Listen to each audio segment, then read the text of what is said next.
All of these workers are involved with the transportation of hazardous materials, and each of them must be able to recognize and identify the wide variety of hazardous materials they may encounter in their jobs. What are hazardous materials? Hazardous materials are substances or materials that can burn, explode, react violently, or cause injury or harm to people, property, or the environment when transported in commerce. The U.S. Department of Transportation, DOT, is responsible for developing, issuing, and enforcing the hazardous materials regulations. These regulations govern the transportation of hazardous materials in interstate, intrastate, and foreign commerce. DOT's primary safety goal is to reduce the risks posed by the transportation of hazardous materials. The Hazardous Materials Regulations codified in Title 49 of the Federal Regulations, 49 CFR Parts 171 through 180, set forth standards applicable to hazardous materials, including classification, packaging, hazard communication, emergency response information, training of hazmat employees, transportation, and incident reporting. DOT regulations require each hazmat employer to ensure that each of its employees who perform work functions covered by the HMR receive training, including retraining. Hazmat training must include general awareness, familiarization, function-specific, including driver training for each hazmat employee who will operate a motor vehicle, and safety training. This training video provides general awareness, familiarization training, as well as guidance in recognizing and identifying hazardous materials. We will discuss the following topics: hazard classification, packagings, markings, labels and placards, shipping papers, loading, unloading, and securement of shipments, emergency response information, and incident reporting requirements. DOT regulations define 9 hazard classes of materials which are capable of posing an unreasonable risk to health, safety, and property when transported in commerce.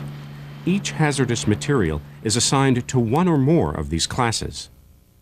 Class 1, explosives. Explosives include chemical devices, compounds, and mixtures that function by explosion, that is, an extremely rapid release of gas and heat. Explosives include products such as model rocket engines, fireworks, small arms ammunition, and dynamite. Class 2, gases. Class 2 is broken down into 3 divisions. Division 2.1 is flammable gas, such as acetylene.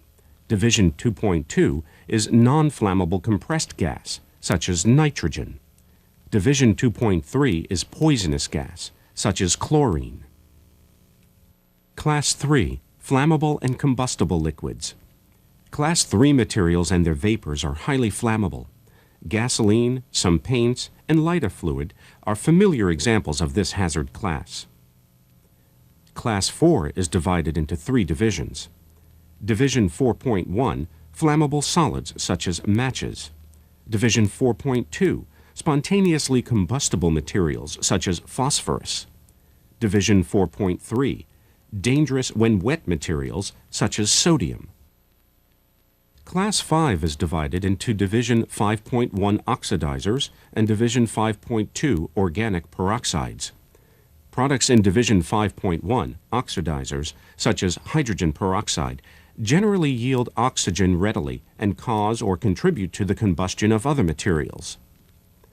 Products in Division 5.2 organic peroxide include materials such as benzyl peroxide, which may be thermally unstable compounds.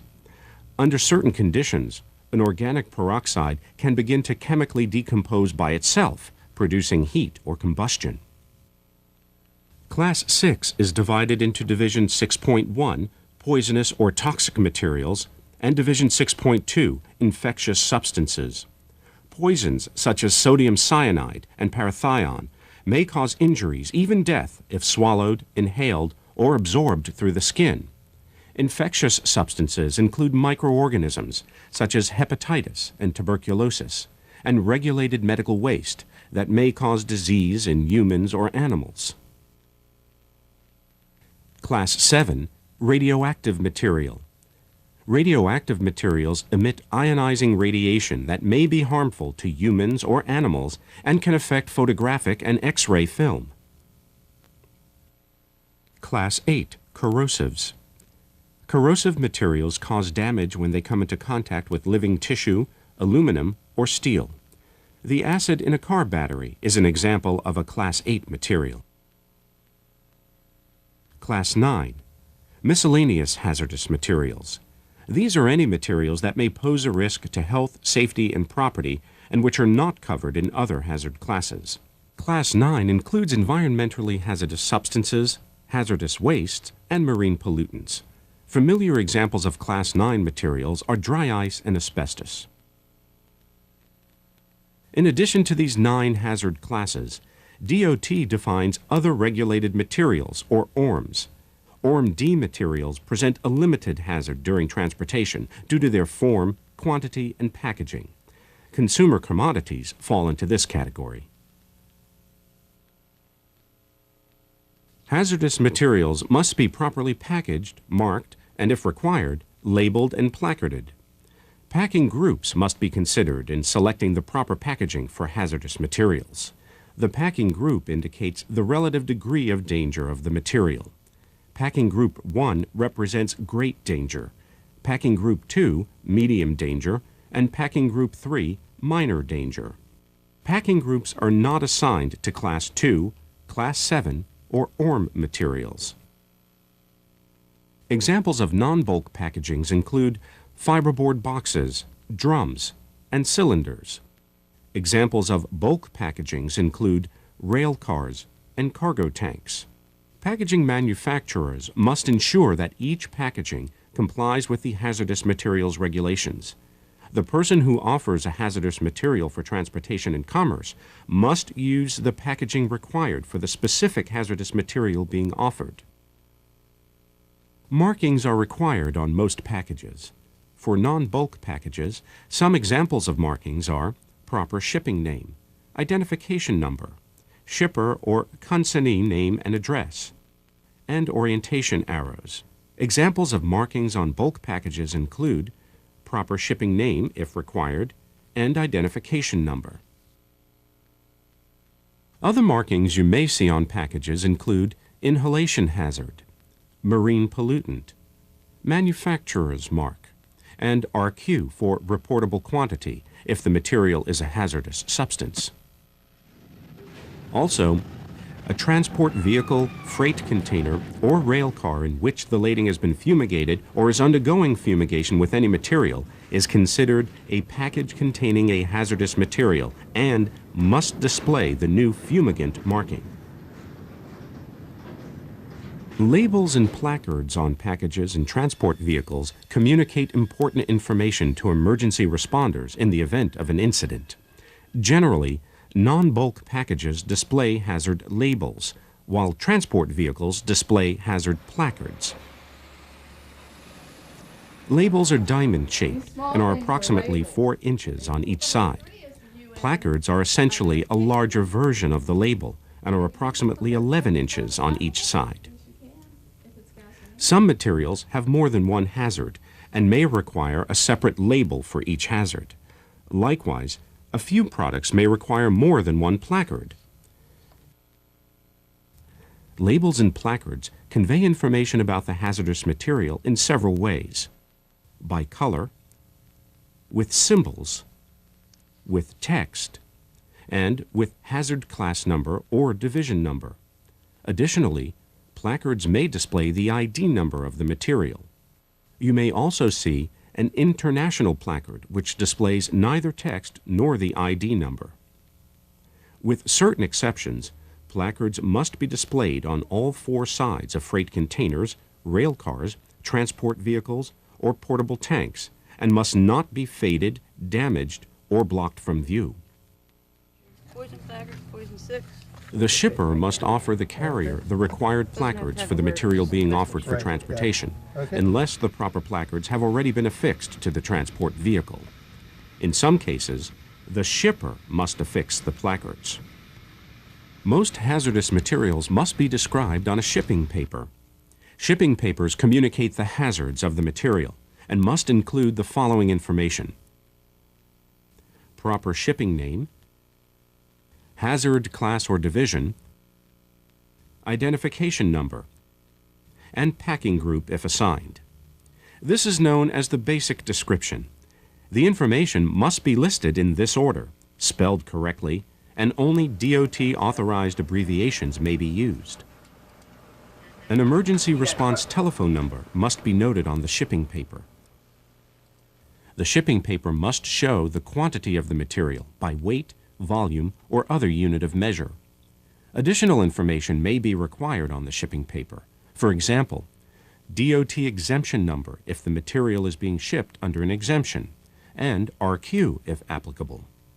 Other additional information which may be required on the shipping paper includes limited quantity, poison inhalation hazard, and zone A, B, C, or D as appropriate, technical name or names of contents, radioactive material, hazardous substance constituents, and residue last contained. Non-regulatory information concerning the material, such as brand or trade name, may be included, but must be listed after the required DOT hazardous material description. If a shipment contains both hazardous and non-hazardous materials, the hazardous material must be entered on the shipping paper in one of the following ways. 1. The hazardous material must be listed first, or 2. It must be printed or highlighted in a contrasting color, or 3. It must be identified by an X or RQ if appropriate in a column headed HM. Complete and accurate information on the shipping paper is critical for effective emergency response. Emergency response information must be available at all times while the hazardous material is in transportation, including storage, loading and unloading incidental to transportation. This emergency response information may be in the form of a guide, such as the North American Emergency Response Guidebook, or other documents, such as a material safety data sheet, that include the required emergency response information. As mentioned previously, an emergency response telephone number must appear on the shipping paper. This number must be monitored at all times while the hazardous material is in transportation, and must be the number of a person who is knowledgeable about the hazards and characteristics of the materials being shipped. This person must be capable of providing incident mitigation information for the hazardous material, or have immediate access to someone with that knowledge. Finally, a signed shipper's certification is required on most shipping papers. The person who signs the shipping paper certifies that the information is complete and accurate, and that the materials have been prepared for transportation in accordance with DOT regulations. Did you just pick a load up? Doing the pesticides again, huh? Proper loading and securement are essential elements in the safe transportation of hazardous materials. Incompatible hazardous materials may not be loaded or stored next to each other. Can't put this on my truck. I got flammable material on here, and this is an oxidizer. Hazardous material shipments must be blocked and braced to prevent movement during transportation. Despite all precautions, accidents do happen.